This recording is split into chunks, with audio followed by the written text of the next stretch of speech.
Hola, estimados espectadores. Los saludamos desde la capital venezolana, Caracas, en la cobertura de Almayadín de las elecciones presidenciales Venezuela Decide. Queridos espectadores, la economía es un tema fundamental y está en el corazón de las campañas de los candidatos a la presidencia. El presidente Nicolás Maduro promete a sus ciudadanos años de prosperidad y abundancia y asegura que la privatización no tendrá cabida en las instituciones de Venezuela, subrayando la importancia de preservar los recursos naturales del país. Tras años de sanciones estadounidenses que han superado las 930, la economía venezolana comienza a transitar un camino arduo hacia una especie de recuperación con una tasa de inflación que ha disminuido en 1,2% en el mes de enero, lo que representa la tasa de inflación más baja en los últimos 12 años. ¿Cuál es la importancia de la economía en Venezuela y cuáles son sus impactos en el futuro político del país, especialmente antes de las elecciones presidenciales? Este es un tema fundamental que abordamos a esta hora en nuestra cobertura en Almayadín. Analizamos este tema en profundidad y también con nuestra red de corresponsales para examinar sus impactos y el ambiente de las campañas electorales hasta el día esperado, el próximo 28 de julio. Tenemos aquí en el estudio al señor Gustavo Borges Revilla, director del Centro Misión Verdad e investigador en el mismo. Señor Gustavo, ¿qué importancia tiene el tema de la economía en las campañas electorales presidenciales y hasta qué punto puede ser un factor decisivo para los votantes venezolanos? Es importante, creo que es lo más importante que está en juego en este momento porque Venezuela es un país claramente afectado por sanciones económicas, ¿no?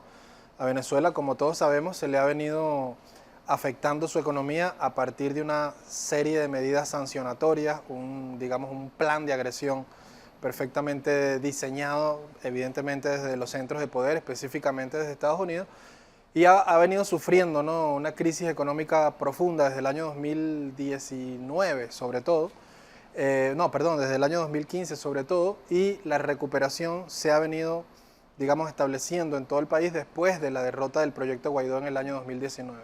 Es decir, la elección presidencial en Venezuela está asignada por la promesa, la sensación o la percepción de mejoría económica a partir del 2024 en adelante. Y hay una especie de gran esperanza en la población en que la situación va a mejorar porque ya ha venido mejorando desde el año 2021. Entonces hay una especie de esperanza renovada, una especie de percepción de que ya lo peor pasó y que ahora sí, vamos a entrar en una senda de recuperación económica porque ya hemos como salido del abismo, ¿no? Y eso es lo que está prometiendo, en teoría, el presidente Nicolás Maduro, candidato a la reelección.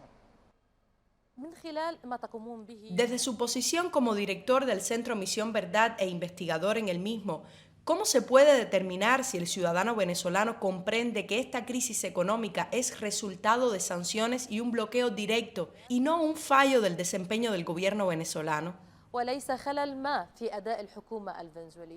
Se han hecho muchos estudios de opinión donde la mayoría de la población manifiesta un rechazo a la política sancionatoria de Estados Unidos, ¿no? O sea, se ha venido como convirtiendo en una especie de clamor colectivo el levantamiento de las sanciones porque hay una conciencia, robusta, profunda, sólida en torno a lo difícil que ha sido la vida de la familia venezolana después de que en el año 2015, a partir de la primera orden ejecutiva del gobierno de Barack Obama, la economía venezolana empezara a decrecer y a derrumbarse.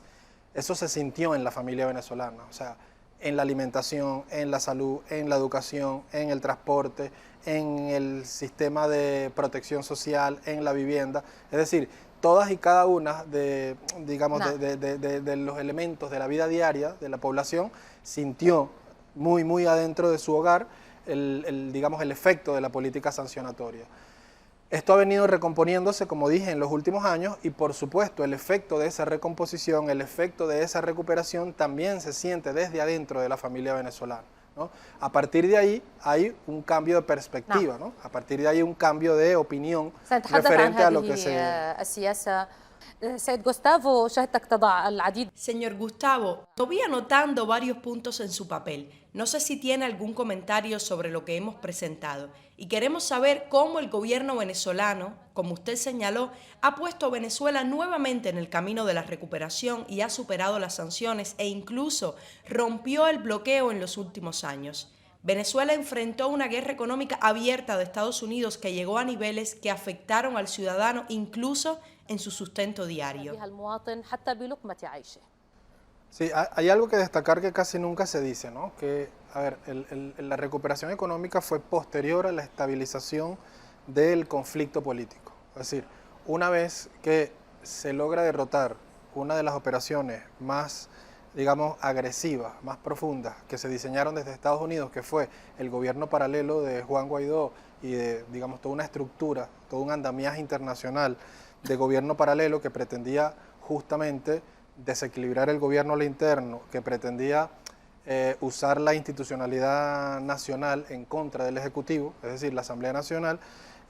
Una vez que se logró derrotar ese plan profundo y muy bien diseñado de Estados Unidos, se pudo empezar a implementar un plan económico coherente en acuerdo con muchos sectores productivos del país y con muchos aliados internacionales. Es decir, una vez que se consolidó la estabilidad política, una vez que se logró derrotar los intentos sucesivos de cambio de régimen, de gobierno paralelo, de intentos de golpes de Estado, etcétera, la economía empezó a andar mejor, ¿no? Empezó a ponerse, digamos, en práctica un plan que estaba diseñado desde el año 2018, el llamado Plan de Recuperación Económica del presidente Nicolás Maduro, que pretendía, básicamente, diversificar la economía. Es decir, que Venezuela pasara de ser un país monoproductor, que Venezuela pasara de depender exclusivamente del petróleo y de la renta proveniente del petróleo, a incentivar la producción nacional en sectores fundamentales como la producción de alimentos, la producción de fertilizantes,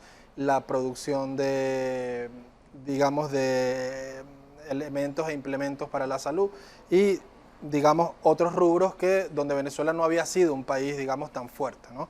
¿Eso qué provocó? Provocó un boom de producción nacional en áreas fundamentales para el consumo interno, ¿no? Café, azúcar, harina de maíz, leguminosas, verduras, frutas, legumbres, y eso empezó, digamos, a sustituir poco a poco y progresivamente, digamos, todo el vicio de la importación que siempre había tenido tanto los empresarios venezolanos como el propio Estado venezolano.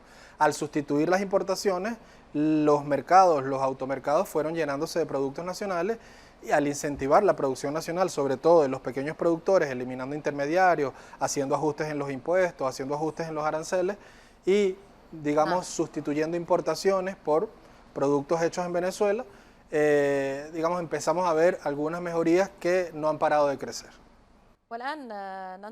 El tema hecho en Venezuela es importante y ahora se plantea la cuestión de la privatización del sector público, algo que escuchamos de algunos candidatos presidenciales de la oposición, especialmente los de la extrema derecha. Señor Gustavo, al mencionar la presencia del tema económico en la oposición, especialmente a la extrema derecha, queremos abordar este discurso y señalar que atribuyen la situación económica al desempeño del gobierno y proponen la privatización de manera significativa, enfatizando esto desde la extrema derecha. ¿Cuál es el problema de la privatización cuando escuchamos al gobierno decir que esto es peligroso y no se permitirá, aunque hay críticas al desempeño del sector público? Sí, ellos han propuesto un plan, ¿no? Un plan de gobierno llamado el Plan Tierra de Gracia, ¿no? Es el plan que propuso en principio María Corina Machado, que es quien lidera actualmente todo el conglomerado de partidos y movimientos opositores, y en boca de ahora el candidato presidencial que ella bandera, que es Edmundo González, han propuesto un plan llamado Tierra de Gracia. Al chequear el plan, al hojear el plan, es decir, al analizarlo, te das cuenta que se trata básicamente de un viejo plan privatizador que siempre ha sido una especie de anhelo para las grandes élites tradicionales de Venezuela. Es decir, ellos proponen, entre otras cosas, privatizar lo que según ellos no funciona y que básicamente ha estado afectado por las sanciones desde el año 2014, insisto. PDVSA, que es como la joya de la corona, la industria petrolera venezolana. proponen ellos una privatización de la empresa petrolera que traería como consecuencia pérdida de soberanía, porque ya no tendríamos capacidad de decidir sobre nuestros recursos petroleros y mucho menos administrar la venta del petróleo que está en el suelo venezolano, y que se convertiría automáticamente en empresas subsidiarias de Estados Unidos y de Europa, en el mejor de los casos. ¿Por qué ellos necesitan, digamos, proponer o promover una privatización de la empresa petrolera? Básicamente porque Estados Unidos está necesitando garantía de recursos energéticos en este continente para su disputa geopolítica. Estados Unidos, como todos sabemos, necesita controlar todos los recursos que están alrededor de lo que ellos llaman su área de influencia para poder disputar económicamente con China, con Rusia, con Irán, con India y, como hemos visto en los últimos años, también disminuir la influencia de Europa y la capacidad de decisión de Europa. El plan privatizador viene por necesidad de Estados Unidos, no viene por necesidad de las élites y mucho menos por necesidad del pueblo venezolano. Y privatizar pues los servicios básicos vendría también a ser como una especie de caja chica o de empresas al servicio también de las viejas élites venezolanas en su propio beneficio. Es verdad que la industria petrolera está afectada, pero lo que se oculta siempre son las causas de la afectación de la industria petrolera, ¿no? Como dijiste al principio, más de 900 sanciones sobre Venezuela, al menos un tercio de esas sanciones están impuestas directamente a la industria petrolera, sobre la cual se pretendió, digamos, disminuir su capacidad de producción, su capacidad de comercialización, su capacidad de distribución, su capacidad de atender el mercado interno y de exportar petróleo, que es básicamente el centro de nuestra economía. Cabe destacar que al inicio de la confrontación fue cuando el líder mundial Hugo Chávez nacionalizó el sector petrolero. Entonces comenzó la confrontación con Estados Unidos y se desató esta guerra económica que alcanzó su punto más alto. Tal vez las sanciones más severas fueron enfrentadas por el presidente Maduro, quien lleva el legado de Chávez. Señor Gustavo, cuando hablamos del tema económico y cómo el gobierno venezolano ha logrado romper el bloqueo y superar las sanciones que han afectado directamente los aspectos más básicos de la vida del pueblo venezolano, ¿cuál es el papel de los aliados, especialmente Irán y Rusia, para lograr esto?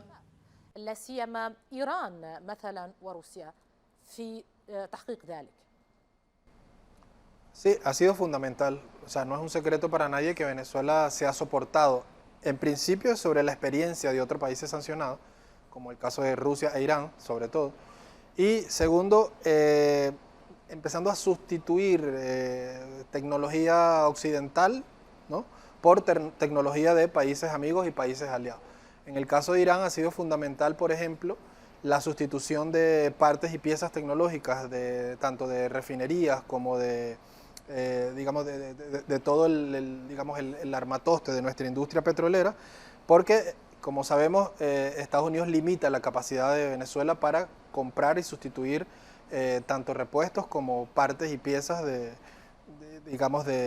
refinerías y de estaciones de servicio incluso, y de elementos asociados a la producción de combustible.